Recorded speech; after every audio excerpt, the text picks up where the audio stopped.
You're running away from things that matter more than you know. You're chasing.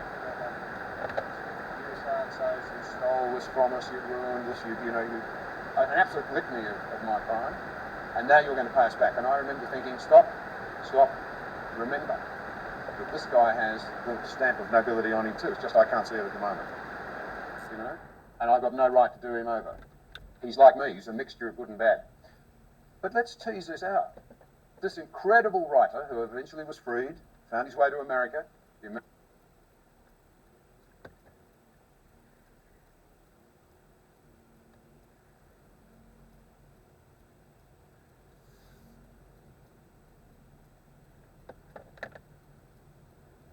Stop. Remember that this guy has the stamp of nobility on him too. It's just I can't see it at the moment, and I've got no right to do him over. He's like me, he's a mixture of good and bad. But let's tease this out. This incredible writer who eventually was freed, found his way to America. The Americans and the West refused to listen to his warnings. He was there like a kind of prophet saying, look out, you're losing your freedoms. What did he mean? How do you find freedom when it's not physical? You can't move, you're in fear of your life. But in some other way, he found freedom. What's it mean? Can we unpack that? Because I think it's important. Well, one of the things that Solzhenitsyn did, and this is something I think worth thinking about. I mean, I've thought about it for decades because it's such a remarkable story. I think he tells it in the second volume of the Gulag Archipelago because it's a 3-volume book, the full book. And it's all worth reading, especially the second volume and especially the second half. And in that, he details his transformation, I would say, his psychological or spiritual transformation. Now, he was on the Russian front, which was not a pleasant place to be, because Stalin had signed a pact with Hitler, and Hitler broke it, and the Russians were completely unprepared. And so to be on the Russian front at the beginning of World War II was a very bad place to be. And he wrote letters to a compatriot of his complaining about the lack of preparation, and that's what got him thrown in the camps. Now, it's interesting to note that Stalin threw all of the Soviet prisoners of war into camps. So if you were a Soviet soldier and you had gone to the West and fought and you were captured and put in, say, a German prisoner of war camp and treated terribly because Stalin didn't sign the agreement, it was from Switzerland, Geneva Accords on the treatment of prisoners of war, and the Russians were treated so badly that the Allies used to feed them. And it's not like they were not hungry. And so you would end up in a POW camp there, and then when you were done with that, when you went home to Russia, for your hero's welcome, you were thrown into the Gulag. Because Stalin believed that the mere fact that you'd been exposed to the West now made you a class enemy. So that was the sort of place the Soviet Union was. Now, Solzhenitsyn spent a lot of time in the Gulag, and he observed that there were people there who he admired. Now, the camps were mostly run by the prisoners. So, because many prisoners became trustees and then would move up the administrative ladder. And that's pretty interesting in a really dark way, right? Because it's like a hell that's run by the devils. And they could escape at any moment if they just realized that they were the ones running it, but they didn't. And so, so that made the situation even more brutal than it might have been, because he noticed too that prisoners who became guards were often more brutal than the civilian guards. Maybe to justify to themselves what they had done, who knows. Anyways, Solzhenitsyn at one point noticed that there were people in the camps whose comportment he truly admired, who seemed incorruptible, who wouldn't deceive or lie or take the easy way out, regardless of what it was that they were being threatened with. And they wouldn't sign the confessions that everybody had to sign, guilty or not guilty. They refused to play along. And some of them certainly died for that, but many people died in the gulags, so that was hardly an anomaly. But he said that many of the people who ran the camps were terrified by these people. And that many of them were religious believers, which was quite interesting. And so what he learned was that even under terrible circumstances, there were ways of being more or less noble. And I suppose it would be under terrible circumstances where that sort of thing would be put to the test. And it really made him think about his own role in his own demise. Like he had Hitler to blame, right? Because, well, there was the Second World War, and he had Stalin to blame. And I mean, if you need people to blame for your misery, those are credible people to blame, especially both of them at the same time.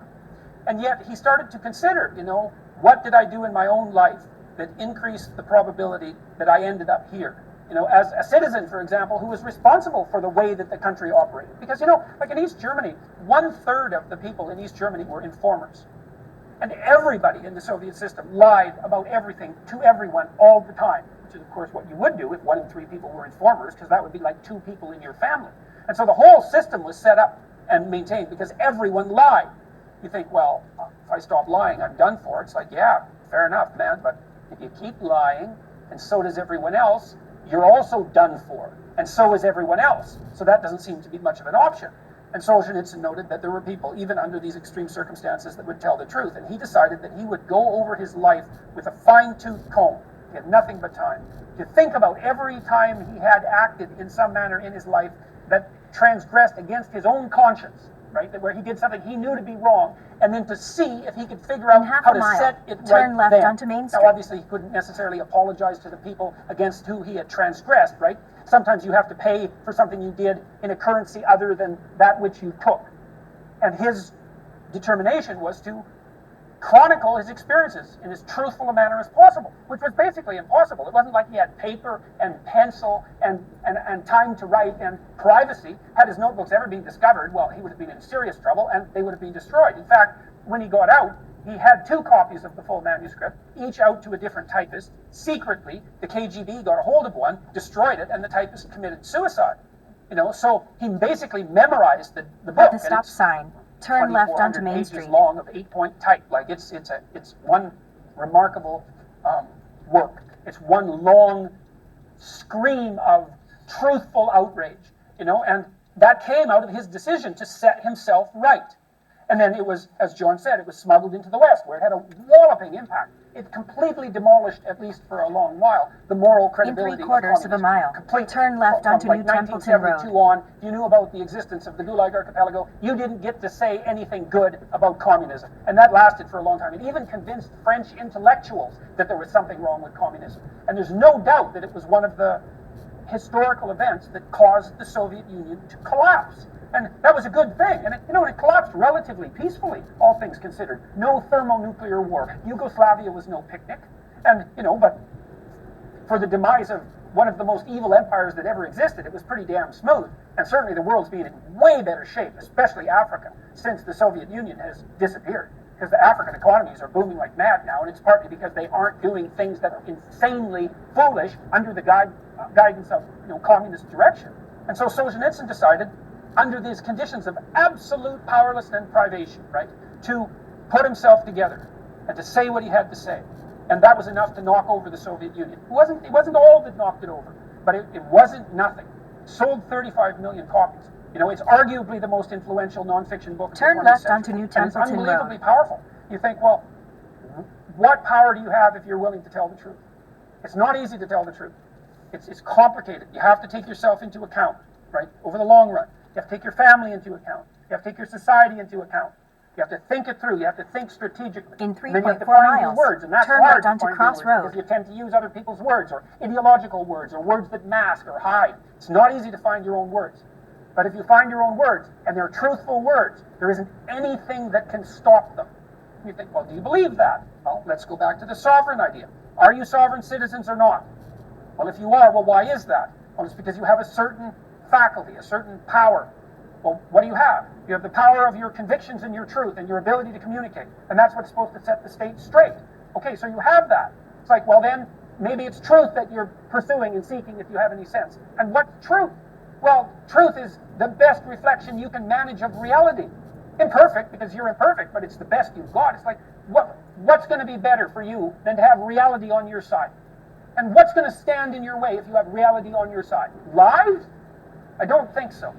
That isn't how it works. And I don't think anyone believes that, because the other thing I've noted and discussed with people frequently is, if you have someone that you love, a child, let's say, and you're trying to raise a child in a decent manner, you don't tell them, look, kid, this is how the world runs. Everything's corrupt beyond belief, including you and your parents and society and nature, for that matter. It's just complete bloody hell everywhere. And the only possible way that you can make it through life effectively is to learn to lie as brilliantly and undisguisedly as possible. No one does that. Well, why not? if you believed in falsehood, if you believed that that was the way forward, then that would be the right thing to teach, but you don't. You teach your children to tell the truth, even if it's painful. And the reason for that is that you actually believe in the power of the truth. I'll finish that with one thing. There's a very interesting scene in Revelations. There's a very strange document appended to the end of the primary book in the Western canon, right? And it's a hallucinogenic nightmare, Revelation. And in it, Christ comes back to earth. And he's not the merciful savior of the Gospels. He's the judge. And there's a reason for that, a psychological reason. And the reason is that if you have an ideal, and whatever Christ is, metaphysically or psychologically, he's an ideal. If you have an ideal is a judge, because the ideal judges you, right? Okay, so he comes back as a judge. He has a sword in his mouth, and he judges the saved and the damned. And it's not pretty. But here's something interesting. It's so fascinating. He saves his worst contempt and uses contemptuous language. He says, I will spit you out of my mouth. It really means I will vomit you out of my mouth. Not if you were a bad person. Not if you were a good person, not if you were a bad person, but if you sat on the bloody fence, right? If you were neither warm nor cold, you wanted to play it both ways. Well, I'll lie when it's in my favor, and I'll tell the truth when it's expedient for me. It's like you're in the category of the damned. And I think that's absolutely right, because that's real cowardice. If you believed in falsehood, it's like, good, get on with it, man. You can be a criminal and lay your life out and see how that works. And if you believe in truth, well, then perhaps you put yourself on the line for the truth. But you don't play the two sides against the middle, because there's nothing in that isn't self-serving at the cost of your own well-being and at the cost of everyone else's. So you have to think about your relationship with the truth. You know, there isn't anything more important that you can do than that, and because I've seen people in major corporations that were corrupt and failing spend 3 years doing nothing but telling you the truth, often at their own peril, fix the companies. And it's such a relief to the people that they were talking to, because they go talk to them. The company's run by people who are not doing what they should be doing. And they're questioning. It's like, okay, well, what's really going on here? Well, no one wants to talk because they're afraid, but the person who's doing the questioning actually wants to know, and people start opening up, and he gathers information. It's like, oh, I see, here's the real problems here. It's like, we've got all sorts of problems here. This is why the company's in trouble. But it's okay. If we know the problems, well, then we can fix them, and we'll go ahead and fix them, and then the company will work. And everybody who's terrified and won't say anything and isn't really working hard anymore because they're so dispirited and believing that the projects are corrupt and that the leadership isn't doing what it's supposed to, they start having a bit of hope. It's like, really? I mean, you're actually willing to admit that that is the problem, and you're going to give me a problem that is a real problem that I could actually work on and actually solve and benefit from that? And the whole company switches around. And that works. It's not naive to believe that. And I'll say one more thing about trust that's very much worth knowing. So this is what you learn if you're a clinician. Most people who trust are naive. And naive is not a virtue. It's a fault. It's partly a fault because if you're naive and you run into someone who's malevolent, including you, they might do you incalculable damage so that you will never recover. So that's not a good thing. You don't want to be naive. If you're not naive, that means you've been burned once or twice or 3 or 4 times. And, once you've been burned in that manner, well, then it's hard to trust. Because you think, well, why would I trust you, or me for that matter, knowing full well that I can be betrayed? And so then you're cynical. And you think, that's an improvement over being naive. You're more mature, right onto Cross cynical Road. than you are naive, even if it's premature. And it's often premature in young people. It's like, okay, so how do you get out of that conundrum? Well, this is a crucial thing to know. You trust people because you're courageous. That's why. It's the same reason that you're grateful. It's a mark of courage. miles. It's a mark of Turn commitment. left onto like, Patriots you and I are Road. going to make an agreement, and you're full of snakes, and so am I. And there's lots of ways this can go sideways. But we're going to put together an agreement. We're going to articulate it out. We're going to try to find something that is of mutual benefit to both of us. We're going to put our hands out and shake, and we're going to try to stick to that. And we're going to risk trusting each other. Right? It's a risk. And that's the risk upon which the state is based. Really. Like, I believe, and I think the evidence for this is very strong, by the way. I don't think that there is any other natural resource than trust. And for trust, you need courage, not naivety. And you've got to overcome your cynicism so that you trust. And then you ask yourself, too, if you don't trust your institutions, it's like, hey, they're your institutions. Why don't you go out and do something about them? You think, well, I can't. It's like, that's not true. That is absolutely not true. There's nothing vaguely accurate about that in a society like this. Almost all of our democratic institutions are crying out for people to participate. They can't find enough people to do it. And if you participate and you do it diligently and you have your say and you're careful and trustworthy and you speak your mind, you can have way more effect than you think. So if you're cynical about the institutions, it's like look in the mirror. Because those institutions, the corruption of those institutions is a direct reflection of your inability to get your act together. And that's what it means to be a sovereign part of the Western community. So it's not someone else. So this issue of trust. Now, I would have thought that after what he'd been through, and you've outlined it, not alone by any means, but some of these people who have warned us of the need to be responsible and to heed history, Solzhenitsyn is a classic example. What has happened? You made the point that for a very long time, we understood how dangerous that sort of drift towards totalitarianism is. It seems to have washed out of the system now. It seems as though we don't teach history, we don't respect it, we don't understand that it can teach us valuable lessons. And what worries me about that is the old saying, if you don't understand history, you may very well repeat it. Why do we walk away from people we can trust, warning us of the consequences? Well, I think there's an interesting reason for that that sort of brings the Solzhenitsyn story into 2019, which is that he was truly oppressed. This was a life of actual oppression, right? Now we have people that are walking around, everyone in this room has this in their pocket.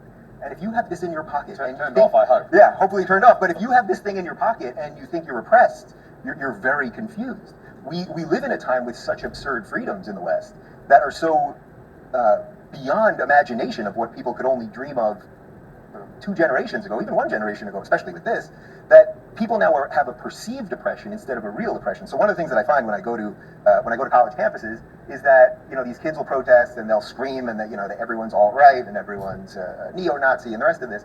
And I always find, all right, well, how do you break through to somebody like that? How do you actually, when they have, you've talked about this, when they have that look in their eye, truly a possessed look, and they're, it's this postmodern monster has become sort of a secular religion.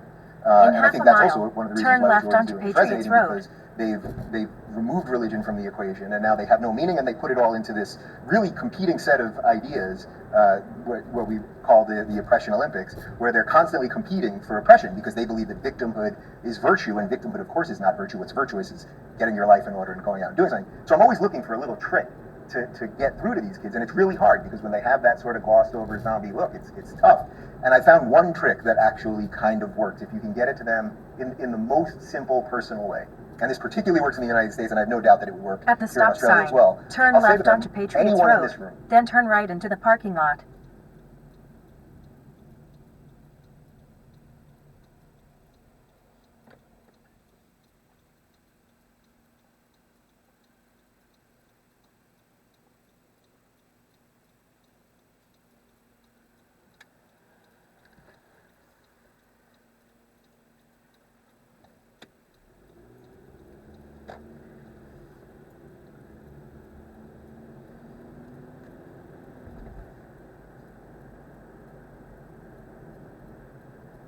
Turn right into the parking lot, then arrive at your destination.